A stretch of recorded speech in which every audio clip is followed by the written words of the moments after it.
What color shirt? If you get this, I will kiss you right now.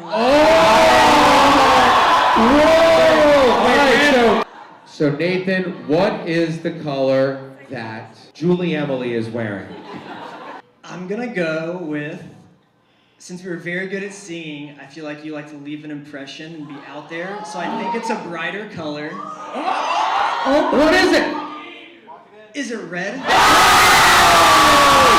Yes! Oh my God! Yes! I'm a woman of my word. Wow.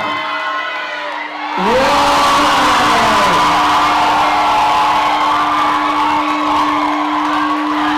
Respect, massive respect to this guy. He didn't panic, he didn't overthink, he locked in his answer like he was defusing a bomb, and boom, correct shirt color. And not only did he win the gamble, he won a kiss on the spot. That's not luck, that's destiny with a side of confidence. The problem with a lot of marriages isn't that they've fallen out of love. The problem is they've stopped serving each other. When you're dating, all dating is you serving them. You're so happy to do whatever they want to do. You don't complain. You don't gripe about taking out the trash. You take out the trash with a smile on your face. What you're doing is you're serving each other. If you aren't careful, the longer you stay together, the lazier you will become. And what happens in a lot of marriages, you're not getting the service that you want at home, so you start looking like, oh man, he is so cute at work. Oh man, she is so amazing at work. What you're doing is you're looking outside your marriage for something that you're not getting at home. The key to great marriages is serving each other. It's not just serving each other to get each other to sign the contract. It's continuing to serve each other throughout your marriage. This man is speaking a hard truth that nobody wants to admit. Marriage isn't broken because people stop loving each other. It's broken because they stop serving each other. He's right. Dating is often a full-time job of showing up, giving attention, doing the little things. But too many couples get comfortable, and suddenly the effort vanishes. The texts stop, the gestures fade, the care turns into silence. And that's when people start looking outside the home, not because they want to leave, but because they feel unseen, unserved, emotionally starved. Real marriage? It's not a reward for finding love. It's a daily choice to keep giving it. The best marriages aren't built on grand passion, but on small, consistent acts of service, making coffee in the morning, listening after a long day, showing up when it's not convenient. That's love in motion. And I agree, both people have to bring something. A relationship isn't a throne for one person to sit on while the other serves. It's a partnership. But let's be honest, there's a growing imbalance. In many cases, men are still expected to carry the weight, emotionally, financially, physically, while the idea of women serving their man is now treated like an outdated concept, as if love should only flow one way. And society, it's forgotten that men need care too. They need appreciation. They need effort. They need to feel loved, not just used. A man can't pour from an empty cup, and when his cup is never refilled, he either breaks down or walks away. It is quite liberating to meet a woman who you go on a date and she says, I'm paying. Yeah. She's offered. Well, I don't know what she's gonna think if I allowed her to pay. A lot of women, they will do that. They will pull out their card and put out money as if they want to pay. But if you allow them to pay, to them it's a red flag. How is it to a red them flag? it's a red flag because you allow them to pay. Okay. That's why I said It's a trick. It's they basically just trying to trick us. Yes, but on the first date, I would say make sure that you have enough money to pay. But if it's something that you're looking at it becoming a regular thing, then when you're going out on a date, you've got to talk about it. This podcast convo hits a nerve, and it's time we talk about it honestly. One guy says it's liberating when a woman offers to pay on the first date. The other hesitates, not because he can't afford it, but because he wonders, will she see me as less of a man if I let her? And that tension right there, that's the modern dating paradox. But let's flip the script. Women fought hard for independence, careers, financial freedom, the right to stand on their own 2 feet. So why, in 2025, is it still so common for a woman to expect a man to pay for everything, even on a first date with zero chemistry? That's not tradition. That's taking advantage. And if she wasn't even interested, didn't ask you a single question, and still lets you drop $80 on dinner, that's not just entitled, it's disrespectful. Let's be real. If she's not invested in the conversation, not giving energy, not showing interest, but still expects you to foot the bill, that's not dating. That's freeloading. And yes, some women do test you, offering to pay to see if you're a gentleman or a pushover. But if you always pay, every time, no boundaries, you're not being chivalrous, you're being predictable. And predictable men get used. Now, if things progress and you're building something real, fine, take turns, split it, alternate.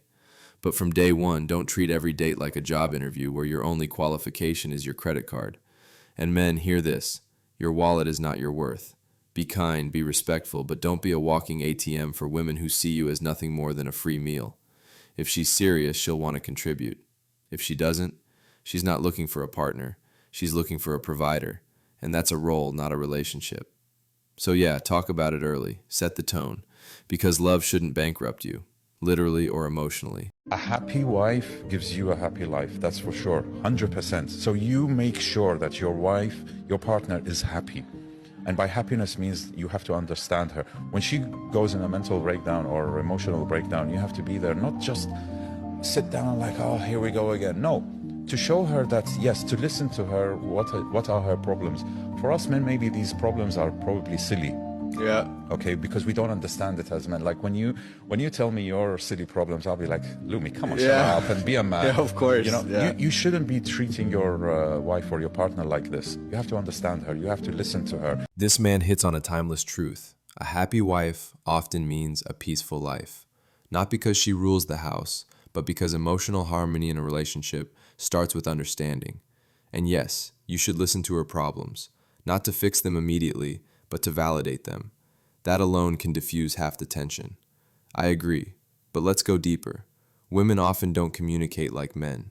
We're wired to be direct, problem, solution. But many women process emotions through conversation. They don't always say, I'm stressed about work. Instead, they might snap at you over a messy kitchen, act distant, or say, you never care, out of nowhere. It's not manipulation. It's a cry for attention, for connection, for the man to notice something's off. And that's where men have to level up. You've got to be vigilant. Pay attention to her energy, her tone, her silence. Is she unusually quiet, snapping at small things, pulling away? These aren't random moods. They're cues. And yes, it feels like they want us to be mind readers. But it's not about reading minds. It's about reading emotions. And that skill, it's not natural for most men. It's learned through patience, through experience, through being in long-term relationships where you slowly decode her language. But here's the real talk. If you truly care about her, you learn. You stop taking the nagging personally.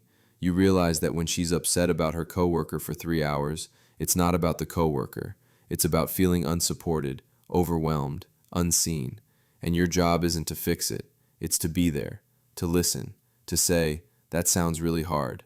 I've got you. Because love isn't just romance and sex. It's emotional labor. And the men who master this, who can catch the cues, hold space, and respond with calm, don't just keep their woman happy.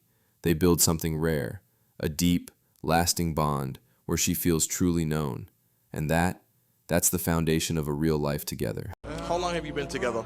Like 4.5 years. No, 5 now. Well, yeah, I guess 5 now. 5 years. How much did you spend on our wedding ring? That's a lot. So, I mean, show it. I mean, go ahead. It's a decent amount. So if you look up like a 3-carat diamond, it's a decent amount I spent on her. But she deserves even more. Sure, but realistically, numbers-wise, what we talking? 35K, yeah. 35,000 bucks. Yeah. So he spent that much on a wedding ring for you as a gesture. What does he get in return? I think I should answer that. So I get a partner that's loyal. I get the mother of my children. I get the most beautiful woman that I've ever, been around. And the most important thing is how she treats me and how she treats my family and how she treats her family. So for me, I have a partner for life, and it's worth every investment there is. This moment hits hard. 5 years in, he drops $35K on a ring, and when the interviewer turns to the woman and asks, so what does he get in return? He jumps in and answers for her. Loyalty, motherhood, beauty, a partner for life. And sure, it's a powerful, heartfelt statement. He clearly sees her as the ultimate blessing, and that kind of devotion, that's rare. But here's where it gets delicate. He didn't let her speak. That was the perfect moment, not to perform, but to listen. Instead of telling the world what he thinks she represents, he should have looked at her and said, baby, you tell them what this means. Because love isn't just about how you see her, it's about whether she sees you the same way. That silence from her, it speaks volumes. Was she smiling because she agrees or because she didn't want to interrupt his moment? I hope she didn't just let him idealize her while holding back her truth, because if her version doesn't match his, if she doesn't feel like a partner, if she feels pressure, if she's staying for reasons other than love, then that $35K ring sits on a foundation that could crack. Marriage should never be a one-sided monologue. It should be a conversation. So yeah, beautiful answer, brother. But the real test, letting her speak and hoping, truly hoping that when she does, her heart echoes yours.